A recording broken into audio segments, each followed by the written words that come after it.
When I did my graduate studies at the Middle East Institute at Columbia University's School of International Affairs, I took many courses on the question of the Middle East conflict. Semester after semester, we studied the Middle East conflict as if it was the most complex conflict in the world, when in fact, it is probably the easiest conflict in the world to explain. It may be the hardest to solve, but it is the easiest to explain. In a nutshell, it's this. One side wants the other side dead.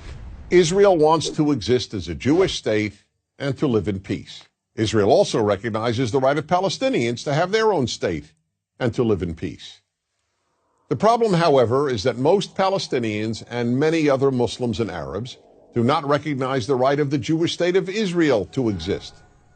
This has been true since 1947, when the United Nations voted to divide the land called Palestine into a Jewish state and an Arab state. The Jews accepted the United Nations partition, but no Arab or any other Muslim country accepted it.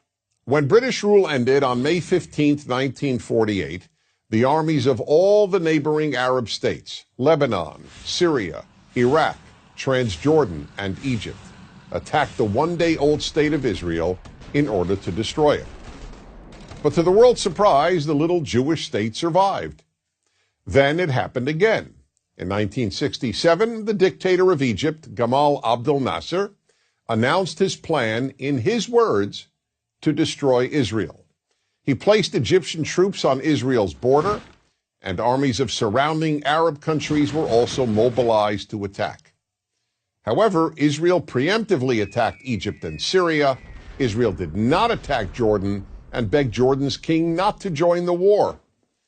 But he did. And only because of that did Israel take control of Jordanian land, specifically the West Bank of the Jordan River. Shortly after the war, the Arab states went to Khartoum, Sudan, and announced their famous three no's: no recognition, no peace, and no negotiations. What was Israel supposed to do? Well, one thing Israel did a little more than a decade later in 1978 was to give the entire Sinai Peninsula, an area of land bigger than Israel itself and with oil, back to Egypt, because Egypt, under new leadership, signed a peace agreement with Israel. So Israel gave land for the promise of peace with Egypt, and it has always been willing to do the same thing with the Palestinians. All the Palestinians have ever had to do is recognize Israel as a Jewish state and promise to live in peace with it. But when Israel has proposed trading land for peace, as it did in 2000, when it agreed to give the Palestinians a sovereign state in more than 95% of the West Bank and all of Gaza, the Palestinian leadership rejected the offer and instead responded by sending waves of suicide terrorists into Israel. Meanwhile, Palestinian radio, television, and school curricula remain filled with glorification of terrorists, demonization of Jews, and the daily repeated message that Israel should cease to exist.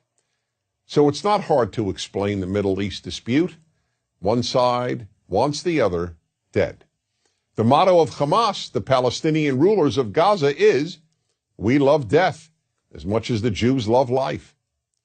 There are 22 Arab states in the world, stretching from the Atlantic Ocean to the Indian Ocean. There is one Jewish state in the world, and it is about the size of New Jersey. In fact, tiny El Salvador is larger than Israel. Finally, think about these two questions. If tomorrow Israel laid down its arms and announced, "We will fight no more," what would happen? And if the Arab countries around Israel laid down their arms and announced, "We will fight no more," what would happen? In the first case, there would be an immediate destruction of the state of Israel and mass murder of its Jewish population. In the second case, there would be peace the next day.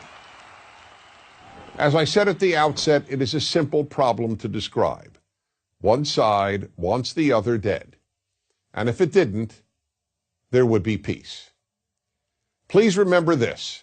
There has never been a state in the geographic area known as Palestine that was not Jewish.